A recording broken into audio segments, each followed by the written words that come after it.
This is Warrior Kid Podcast number 12, Ask Uncle Jake. This podcast is based on the two Way of the Warrior Kid books.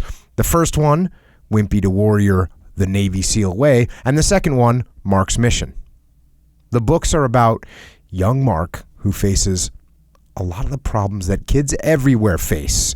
But Marc gets help solving these problems from his Uncle Jake, who was a Navy SEAL and who stays with Marc in the summertime.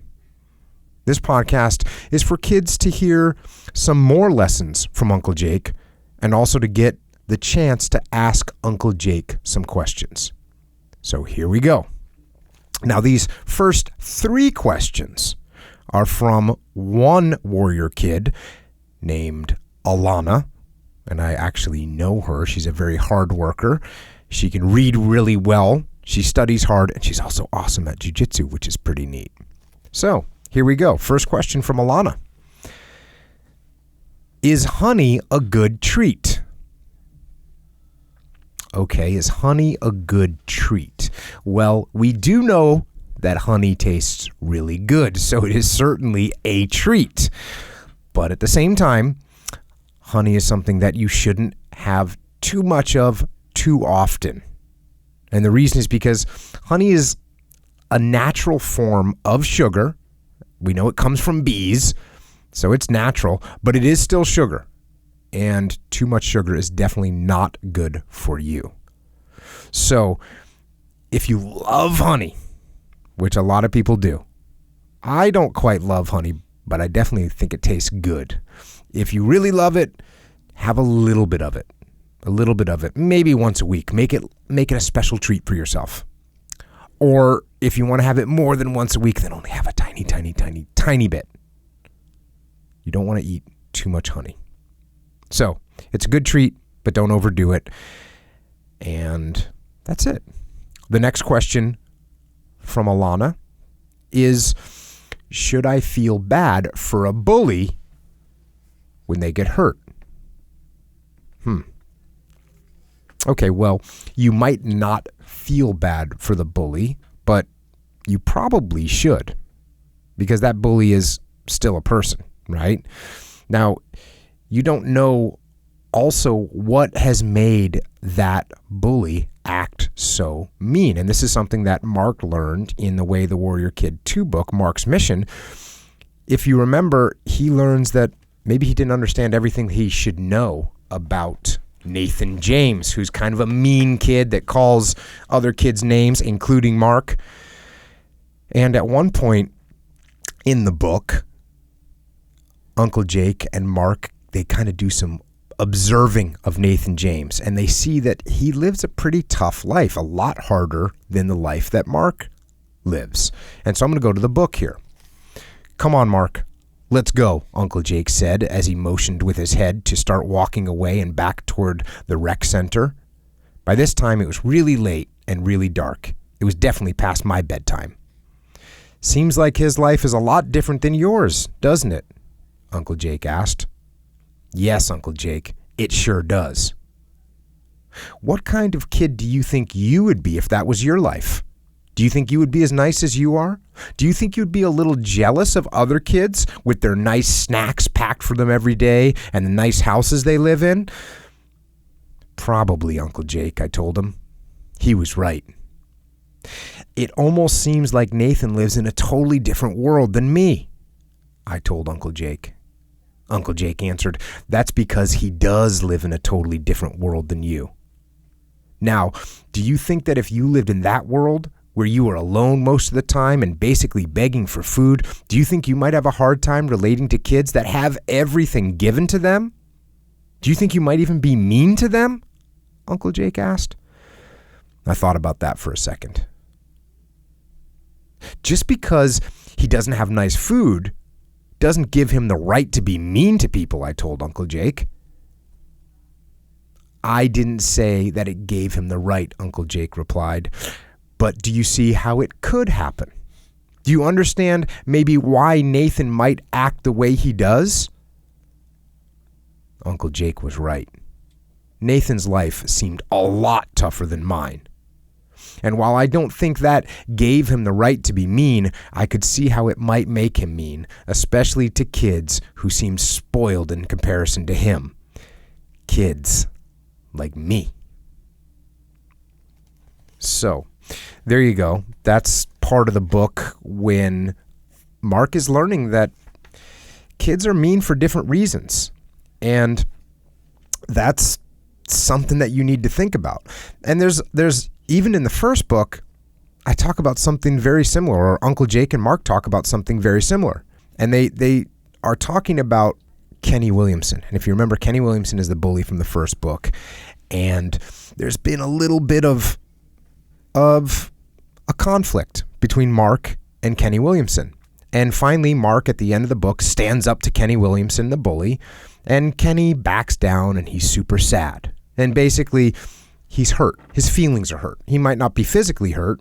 You know, he didn't get beat up, but he's definitely, his feelings are hurt and he's very sad.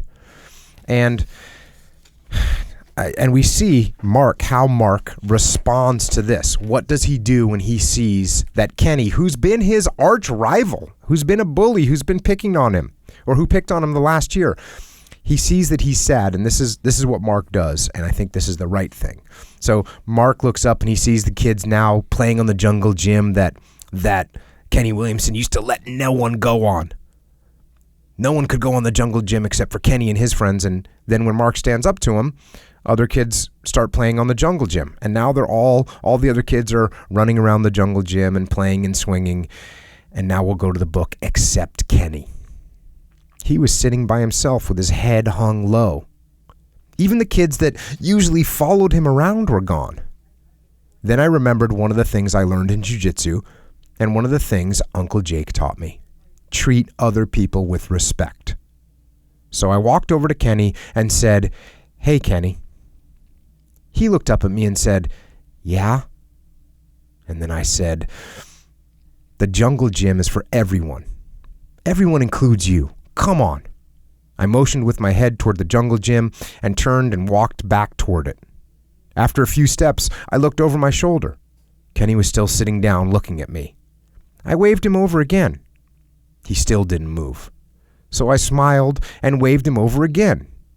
He cracked a little smile, stood up, and started walking toward me. When he got close enough, I said, "I'll race you to the monkey bars." He stood with a surprised look on his face until I said, "Go!" And we both started running. He barely beat me there, and when I got to the top, he held up his hand for a high five. Just like that, Kenny wasn't the king anymore. And he also wasn't a bully. Soon he was laughing and playing with the rest of the kids. He was now one of the kids. So I think that's a really good example of how to handle a bully. If they're hurt, you try and help them. Now, just like Uncle Jake said, and just like Marc said, treat people, even bullies, with respect. Be nice to them as much as you can. And if they do get hurt, have some sympathy and try and help them out. Now, of course, there's going to be bullies that even when you're nice to them, they still aren't nice back. And so there's going to be points in your life where you're going to have to stand up to bullies and make sure they're not picking on you or other kids. And this actually leads to Alana's last question. So the last question from Alana is, how do I stand up to a bully in another kindergarten class who is mean to all the kids at recess and calls us mean names when I'm really scared? Okay, so that's one of the things that makes bullies, is that other kids are scared to stand up to them. So I would say, first of all, try being nice to the bully. Right? That's just a good thing to do. It's a good thing to do to all people. Try and be nice to them. Laugh and smile and maybe try and invite the bully into your group of friends and see if they want to play the game that you're playing. So that's my first try. And you're going to find that a lot of times once you open up to someone and try and befriend them, they'll let down their guard and start being nice too. Now, if that doesn't work, one of the best ways to handle a bully is just to ignore them. And then get the other kids, the other friends in your group to ignore the bully as well. Just don't pay attention to them. Now, if the bully still doesn't stop, well, then you might have to get away from the bully. And the best way to do that is just tell the other kids that the bully's mean and he's mean to all of you guys. And just say, you know what, we're going to go play somewhere else where the bully isn't. And get all your friends to go with you somewhere else. Now the bully's alone. No one wants to, if no one's around the bully, then who's he going to call names? So you've kind of solved the problems there. Of course, there's also a chance that he's now going to follow you and your friends. And if he does that, well, go and leave him again. Walk away again. And keep doing that. And if you feel like it, if you feel like there's a good time to do it, just tell him, hey, the reason that everyone keeps trying to get away from you is because you keep calling everyone names. And no one wants to play with someone that keeps calling everyone names. And we're not going to hang around with you if you keep calling everyone names. So keep away from him. Maybe that changes his mind. But there's also a chance that maybe it won't, and you might have to stand up to them. And the best way to stand up to a bully is if they're doing something that you don't want to do, stand up straight and tell them in a loud voice whatever it is that you want them to stop. Like, stop calling people names. It's not nice. We don't want you to do that. And then, once again, just walk away. If that's what it takes, then that's what it takes. Now, if you're scared to do that, which is understandable, especially if the bully is big and mean, that's okay. It's understandable to be scared. But also, one thing that will help your courage is that you know that you've tried your best to find other ways to solve this bullying problem, and those other ways didn't work, and now you're standing up for what is right. And when you stand up for what is right, what you know is right, that right there will give you courage. You have to stand up for yourself. Otherwise, it won't stop. And believe it or not, you're actually helping this bully. Because if no one ever stands up to that bully, they'll always act that way. They won't have a lot of friends, and they'll end up being worse and worse all the time. Whereas if you can get them to stop and get them to start being nice, you're actually really helping them. And the final thing is, if this still keeps happening, even after you stand up to the bully, you might even have to go and tell a teacher what's going on. And that's fine. Sometimes bullies need an adult to explain things to them, explain what they're doing and why they're doing what they're doing is wrong. And that's okay. So that's what I recommend. That's how you can end up trying to solve those bullying problems. So good luck with that, Alana, and thank you for your questions, and thank you for being a little warrior kid. Next question comes from Mike, who is 11 years old, and he's got a question. His question is, where's Marc's dad? And that's a good question. If you've read the Warrior Kid books, you can probably catch that Marc does have a dad, but that Marc's dad has a job that requires him to travel a lot. He's gone most of the time, and he doesn't really appear much in the book. So that's where technically Marc is. But there's another reason why Marc's dad isn't around a lot in the book. Marc the Warrior Kid is actually based on a friend of mine named Marc Lee, who was the first SEAL, the first Navy SEAL that got killed in Iraq. And he was an incredible, strong warrior, and he was a very friendly and funny person, and he was just an amazing human being.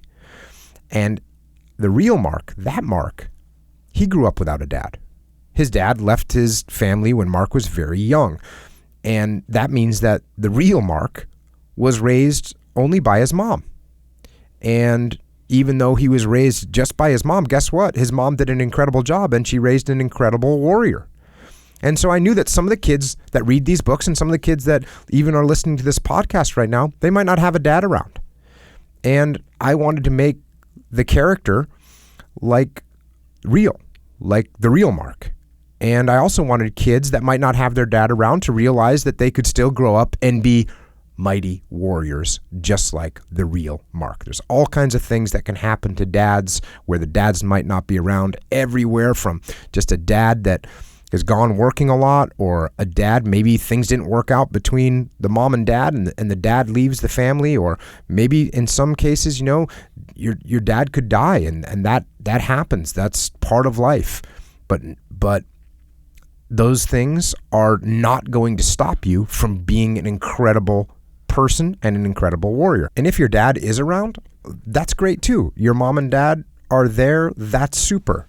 And I hope you respect your parents and you pay attention to them, because I'm telling you, no one cares about you more than your parents do. So if your parents are there supporting you and giving you direction, you should definitely listen to it, because like I said, they care about you more than anyone else. But it's also important to know that if your mom and dad aren't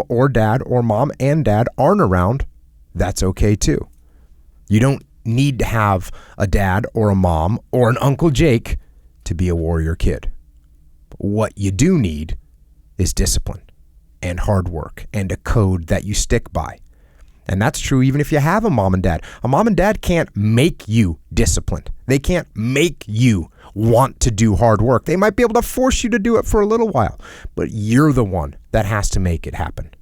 You're the one that makes you a warrior kid. So be a warrior kid. And the next question is from a warrior kid named KJ, who does Jiu Jitsu. He's 9 years old, and he asks, what should I do in Jiu Jitsu when I'm being submitted and both of my arms are tied up? Okay, that's a very important question.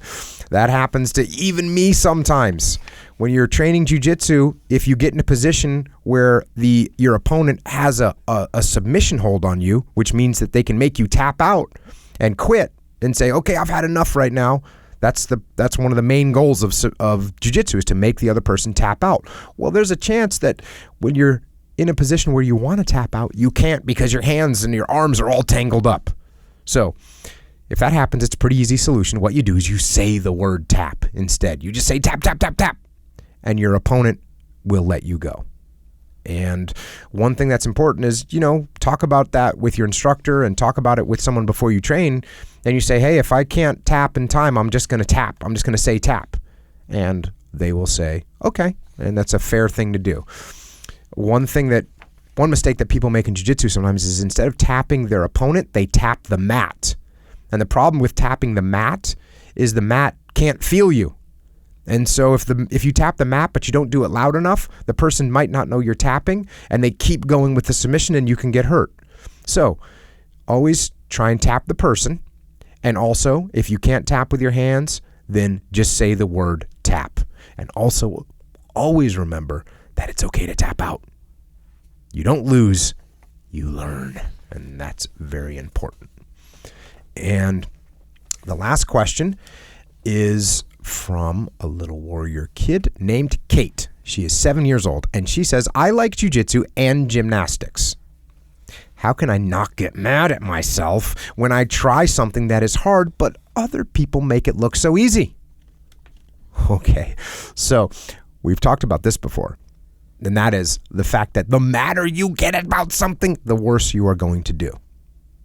And so the first thing, I've talked about this on other Warrior Kid podcasts, is learn how to calm down, breathe in through your nose and out through your mouth, and just relax, tilt your head up a little bit, and even smile if you can. Now, it can be hard not to get mad when someone else makes something look easy. Okay, when someone makes something look super easy that you're having a really hard time with, that can make you get mad. And I'll tell you, there are some people, very few people, but there are some people that are just naturally really good at something. Some people, for instance, are very athletic naturally, so sports come very easy to them. Some people are naturally very smart, so learning comes very easy for them. Some other examples are some people are naturally very good at music, so playing an instrument is pretty easy for them. And another example is some people are very good naturally at art, so it's easy for them to draw and it's easy for them to paint. So there are some people that are just naturally good at certain things, but I will tell you that those people are very rare. And you want to know what I'm naturally good at? What I'm naturally so good at? I'm naturally so good at nothing. Nothing. I'm not the fastest, not the strongest, not the smartest. Most people are like me. They're not naturally good at anything. And the way they get good at things is hard work and practice, and more practice. So for instance, there's a guy named Jimmy Page. He played in a rock band, one of the greatest rock bands ever, called Led Zeppelin. And he's considered to be one of the greatest guitarists ever. And one of the things that people don't know, people think he just picked up the guitar and plays so well. No, actually not true at all. He used to practice guitar so much, he would play it in school. He would play it during breaks. He would play it at recess. He would play it during lunch. He played his guitar all the time. That's all he did was practice. In fact, he practiced his guitar so much that sometimes the teachers would take it away from him so that he could do schoolwork. That's how much he used to practice. You might have heard of a basketball player named Kobe Bryant. He played for the Los Angeles Lakers. He practiced 3 times a day. His first time that he practiced was at 5 o'clock in the morning. Every practice he did, he took 400 shots every single practice. And another thing, when he was playing professionally for the Lakers, sometimes he would show up for practice 3 hours before the rest of the team showed up. So Kobe Bryant, he's not naturally good at basketball. He practiced super hard. One more example, there's a guy named Marcelo Garcia. He's one of the greatest Jiu Jitsu champions ever. And he loved Jiu Jitsu so much, and he practiced so much that he actually lived at the Jiu Jitsu Academy and trained 4 times a day. That is how you get good. Practice, practice, and more practice. So if you are having trouble with something, don't get mad.